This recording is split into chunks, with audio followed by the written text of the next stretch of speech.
I guess I don't know what I would do without my iPhone. Probably make a lot less calls when I was going mobile. Imagine what it would be like if you lost your iPhone, if you haven't already. Kind of nerve-wracking, I guess. I got an email here from Eric Dorr, and he notes that he's not much of a writer, but he really wanted to share the story. He said, on the 15th of March, I brought my truck over to my father-in-law to have him work on the brakes. I ended up having to order a part for my truck and decided to leave it overnight as I had to work the next day, and felt it was unsafe to drive. When I got home that night around 9 p.m., I came to the realization that I had left my iPhone in the center console. It wasn't a big deal at the time because they only lived like 10 miles away, and I could easily swing by in the morning and pick it up. Sometime between 10 p.m. and 3 a.m., the truck was stolen. When I received the phone call telling me this, I went into panic mode. You see, I didn't care about the truck being stolen, but the first thing I thought of was my iPhone. My wife told me I was acting like I had lost our child. While I was filing the police report, I just happened to blurt out, "They have my iPhone!" Apparently the officer wrote that down, and the next day a detective contacted me. He wanted to know if I had indeed left my iPhone in the truck. I told him yes, and he said that he would call me back. The next day I received a phone call stating that they had found my truck. I asked them if they checked to see if my iPhone was still in the truck, and they said, "How do you think we found your truck?" I was dumbfounded. Somehow, they worked with AT&T. Yes, my phone is not unlocked, and they were able to use the iPhone as a beacon, I guess. So I'm glad I made the decision to purchase this phone.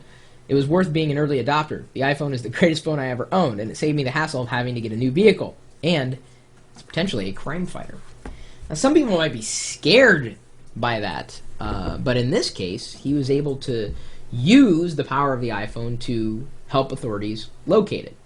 So, in the event, the unlikely event of not only a water landing, well, that probably would destroy anything if dropped too high or in too deep water, but in the event that you do misplace your iPhone, you might let the authorities know that it's possible, at least according to Eric, for them to run a trace on it and try to find it.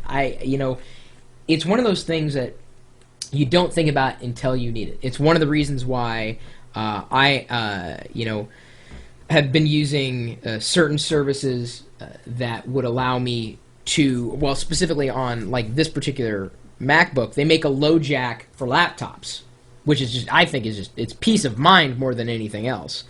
There's also a program for Mac OS X called Undercover, and Undercover will basically install silently, and if someone steals like your Mac, and I think we've talked about this before, it will send information back when it's connected to the internet, including like screen grabs as well as like image grabs from the eyesight. That's something that I don't think every burglar is going to understand, but there's iAlertU as well. iAlertU is more of, if you got your laptop and then you walk away from it, you set iAlertU, and then it senses any kind of movement with the accelerometer. If someone like runs off the laptop, it'll go, it'll sound an alarm, and that is sometimes enough to make them stop. iAlertU, by the way, is free. I don't know if there are really any other mobile devices that have the capabilities of the iPhone, at least in the way that had been used by the authorities to locate it. One of the things that I think is interesting, there's no GPS, at least that I know of, in the iPhone, but there's a nice little feature in the Maps application where I can say, press this little button, and it will tell me pretty much where I'm at. It'll look at the towers and then locate me, like in a general sense. This is kind of where I'm at, and every time I press it, it always does a pretty darn good job. So it was something that when I'm traveling, that's helpful, especially if I'm lost and I don't really have a bearing. That kind of service is going to become more and more important, and it's in the iPhone now. But how many other devices have that? I mean, do you carry around a GPS with you? Unless you're probably camping, probably not. RF direction finding, GPSs in cell phones, but to be able to locate a device is something that also raises a variety of privacy issues as well. And if you trust your network, in many cases you have to, I mean, if you're using their service, you got to trust them that they're not going to use that against you. I mean, do you trust your service? mean, how far do we trust these people? I mean, is it going to get to the point where they're going to implant RFID in us? I don't know. It's a subject worth talking about. Has anybody else experienced this with their devices? Having it lost and having the authorities, as long as it's had some kind of tracking in it, help pick it up and either catch the criminal or, at least recover the device?